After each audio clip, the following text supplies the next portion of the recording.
안녕하세요. IM투자증권의 김동섭 이사입니다. 어저께 세계 시장의 화두는 엔화가 약세가 102엔을 장중에 돌파했다라는 부분이었죠. 102엔.16엔까지 돌파하는 그런 상황이 나왔었습니다. 그렇지만 결국 되밀리면서 일단 102엔은 다시 붕괴가 됐고요. 101엔대의 움직임이 보이고 있습니다. 기술적으로 본다 그러면 사실은 제가 제시했던 가격 102엔에서 103엔 사이까지가 아마 더 이상 올라갈 수 있는 공간이 현재로서는 없다라고 말씀드렸는데 며칠 더 지켜봐야 되겠죠. 원체 일본의 흐름이 너무 강력하기 때문에 상황을 지켜봐야 되겠지만 기술적으로는 쉽지 않은 상황이다라고 보시면 될 것 같습니다. 또 다른 하나는 미국에서 계속해서 나오는 것 중에 하나가 출구 전략 종료에 대한 부분이죠. 이거는 사실 말이 안 되는 거거든요. 왜 말이 안 되냐면 출구 전략 종료는 당연히 있어야 되죠. 물론 시장에서는 출구 전략 로드맵이 확립됐다. 이런 얘기. 당연히 확립이 돼 있어야죠.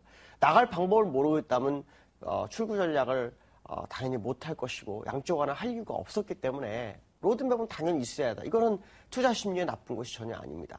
문제는 이걸 이제 종료 가능성이 언제냐 이 얘기인데 미국이 이걸 종료해서 얻을 게 도대체 뭘까라는 생각을 해봐야 됩니다. 무슨 말이냐면 종료는 당연히 해야 되지만 지금 실업률이나 인플레이션이 전혀 되지 않고 있는데 어떻게 종료를 하겠습니까? 종료는 쉽지가 않습니다. 종료를 하기 위해서 꼭 하나를 해야 되죠.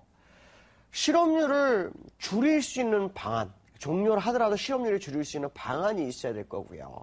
그 다음에 실물 경기, 지금 그 통화정책을 아무리 많이 했다 한들 실물 경기를 살리지 못하고 있습니다. 지표가 절대 좋지 않죠. 결국 실물 경기를 살려줄 수 있는 방법이 뭐냐? 여기에 포인트가 있죠. 그러니까 종료를 하더라도 이거에 대한 대책이 없으면 종료를 하게 되면 미국장은 초토화가 됩니다. 과거 2008년보다 더 험악한 시장이 된다는 얘기죠. 아무것도 이루지 못하고 돈을 풀었다가 다시 회수해야 되는데 시장이 살아나겠습니까? 절대 불가능하다는 얘기죠. 결국 지금 미국에는 하나의 경기부양 정책이 남아 있습니다. 이게 바로 지금 유로존에서 만지작거리고 있는 바로 예금분이 마이너스죠. 연준에서 돈을 약 3조 달러를 풀어주면서 거의 절반에 가까운 1조 5천억 달러가 연준으로 다시 재이치가 됐습니다. 왜냐하면 투자하기 부담스럽기 때문에 대출해주기도 부담스럽죠. 왜냐하면 서브프라임 모기지로 인해서 저신용자가 너무 많은 상황이 발생하니까 이 돈을 받아서 다시 연준에 재이치하면 0.25%를 이자를 받는데 굳이 투자할 이유가 없다라고 투자를 안 하고 있죠. 이걸 예금금리 마이너스를 시장에 풀어주게 되면 그 돈을 결국 어떻게 됩니까? 되갚거나 연준에 갚거나 아니면은 이 돈을 돌려야 됩니다. 돌려서 일단은 대출도 해주고 그러면 주택시장에서 살겠죠. 또 주택시장에 살면 거기서 이익 본 사람들이 그 돈 가지고 소비를 늘리겠죠. 또 기업도 대출을 받아서 투자를 할 수 있죠. 요즘 미국에서 그나마 화두가 되는 것은 뭐냐? IPO입니다.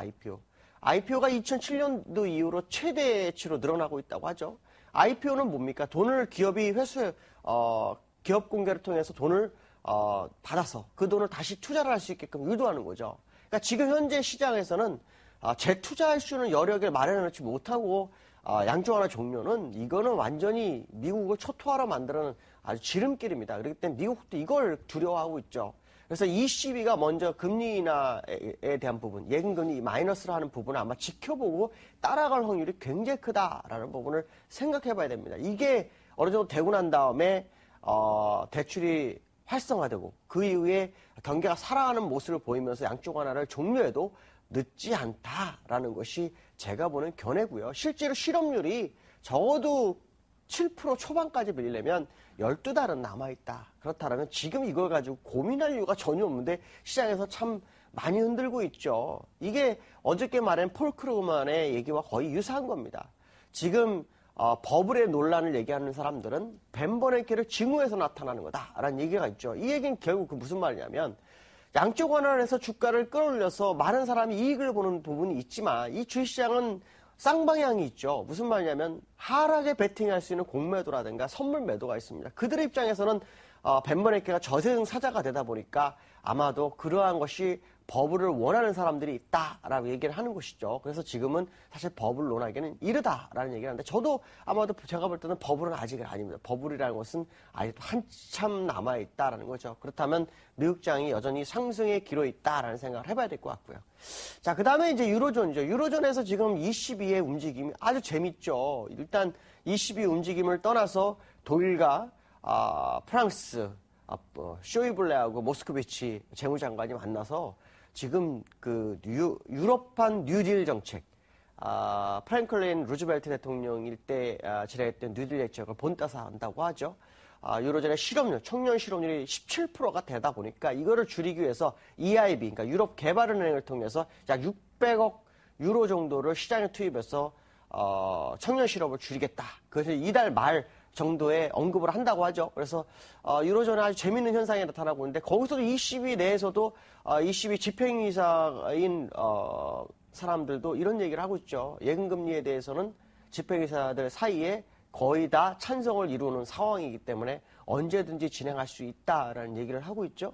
거기다가 지금 마리오 드라기 총재는 지금 대출이 기업들한테 바로 되지 않기 때문에 대출을 해줄 수 있는 ABS까지도 시장에 풀어주려고 하는 모습이 보이고 있고 금리를 한 번 더 내리겠다라는 의도를 보여주고 있죠.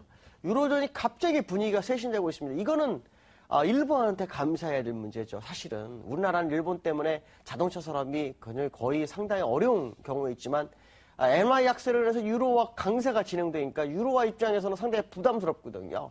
유로화 그렇잖아도 금융위기 벗어나서 실물 경기를 살려야 되는 판국에 엔화 약세를 해서 너무 어렵기 때문에 유로화를 살리기 위해서 약세를 끌고 해서 지금 진행한다. 결국 엔화의 약세에 대한 환율 전쟁이 시작이 됐다라는 생각을 해야 되겠죠. 근데 어저께 이스라엘에서도 금리 인하를 해서 환율 정책에 가담하는 모습이 나왔습니다. 이제 딱 하나 남았죠. 중국에서 금리 인하를 하는지 안 하는지 봐야 되죠. 위안화 절상이 심해짐으로 해서 중국에서 GDP 성장률이 7.7% 못합니다. 결국 지금 7.5% 밑으로 떨어질 확률이 굉장히 커지고 있죠. 중국에서는 통계가 거의 다 조작이 됐다라는 얘기가 지금 나오고 있기 때문에 중국으로서는 아마 금리 인하 가능성이나 경기 방착 가능성이 상당히 높죠. 우리나라 입장으로서는 중국에 대한 기대가 상당히 클 수 있다라는 부분을 봐야 될 거 하고 그 다음에 기술적으로 우리나라가 원달러 환율이 아마도 제 예상이 맞으면 2007년도에 만들어서 1207원을 돌파할 확률이 굉장히 크다는 거죠.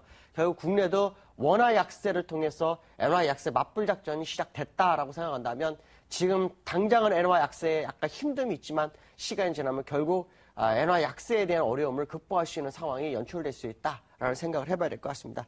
자, 기술적 분석 한번 해보도록 하죠. 미국장 보시면 월봉 보시면 될 것 같습니다. 월봉 뭐 여전히 상승 공간 너무 많이 열려있다. 결국 지금은 버블 시작을 안 했다라는 것을 나타내고 있고요. 역시 프랑스도 역시 상승 중에 진행이 되고 있는 그런 상황이고요.